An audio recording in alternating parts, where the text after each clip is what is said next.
Friends, இன்றைக்கி கல்கண்டு பொங்கல் செய்ய போகிறோம். அதுக்கு 1 கப்பு பச்சரிசி எடுத்துக்கலாம். அதுக்கு நீங்கள் விருப்பப்பட்டால் 1 ஸ்பூன் 1 டேபிள் ஸ்பூன் சிறுபருப்பு போடலாம், இல்லைன்னா ஸ்கிப் பண்ணிக்கலாம். இதை நம்ம வாஷ் பண்ணி எடுத்துகிட்டு வந்துடலாம். நல்லா வாஷ் பண்ணி எடுத்துகிட்டு வந்தாச்சு. இப்போ 1 கிளாஸ்க்கு 3 கிளாஸ் தண்ணி ஊற்றணும். நான் 1 கிளாஸ் பால் ஊற்றுறேன், 2 கிளாஸு தண்ணி ஊற்றுறேன். இப்போ குக்கரை போட்டு மூடிக்கலாம். இப்போ குக்கர் விசில் போட்டுக்கலாம். அடுப்பு ஆன் பண்ணியாச்சு. ஒரு 5லேருந்து 6 விசில் வச்சு நல்லா கொலைய வச்சு எடுத்துக்கலாம்.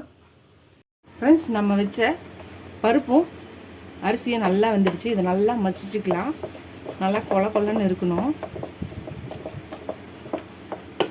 இது நல்லா மசிச்சுக்கலாம். இப்போ மறுபடியும் நான் 1 கிளாஸ் பால் ஊற்றுறேன். இதுக்கு 3/4 கப்பு கல்கண்டு போடுறேன். இது கல்கண்டு பொங்கல், அதனால் இப்போ இதையும் சேர்த்து நல்லா நம்ம திருப்பியும் அடுப்பில் வச்சுக்கலாம். அடுப்பில் வச்சு இது நல்லா கிண்டி கல்கண்டெல்லாம் கரையிட்டோம்.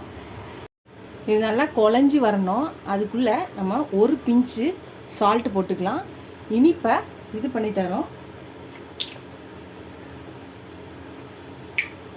அதே மாதிரி 1 பிஞ்சு பச்சை கற்பூரம் போட்டுக்கலாம். நம்ம பிரசாதம் செய்கிறோம். இது கோயில் பிரசாதம் மாதிரி அந்த இதில் சுவையில் கிடைக்கும். இது நல்லா குழஞ்சி வரணும். அது வரை இதை கிண்டிக்கிட்டே இருக்கும். அதுதான் இது நல்லா இதாகிடுச்சு, குழஞ்சி வந்துடுச்சு. இதை எடுத்துடலாம். இப்போ ஒரு சின்ன பேனில் முந்திரி திராட்சை தாளிக்கலாம். நெய் ஊற்றிருக்கேன். முந்திரி போட்டுக்கலாம். முந்திரி நல்லா ஃப்ரை ஆகிடுச்சு. இப்போ திராட்சையும் போட்டுக்கலாம். இதுவும் ஃப்ரை ஆகட்டும். இப்போ நீங்கள் விருப்பப்பட்டிங்கன்னா குங்குமப்பூ போடலாம், வேணான்னா ஸ்கிப் பண்ணிக்கலாம்.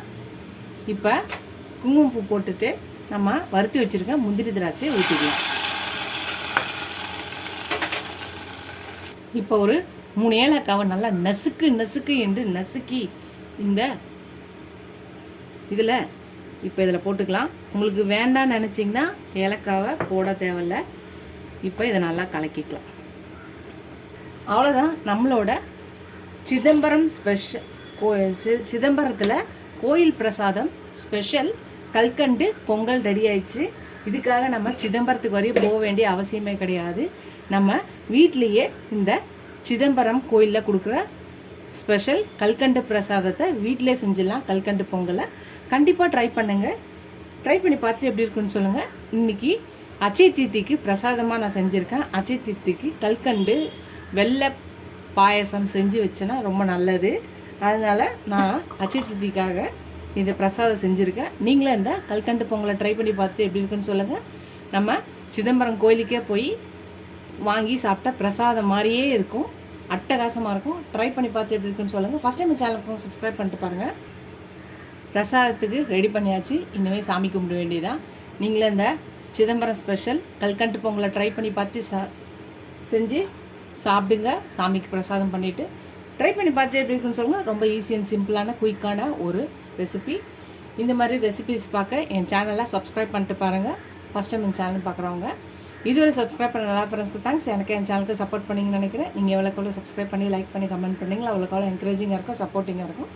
புது ரெசிபிஸ் போட எனக்கு ரொம்ப ஹெல்ப்ஃபுல்லாக இருக்கும். இதோட அடுத்த ரெசிபியில் பார்க்கலாம். Tata bye bye friends.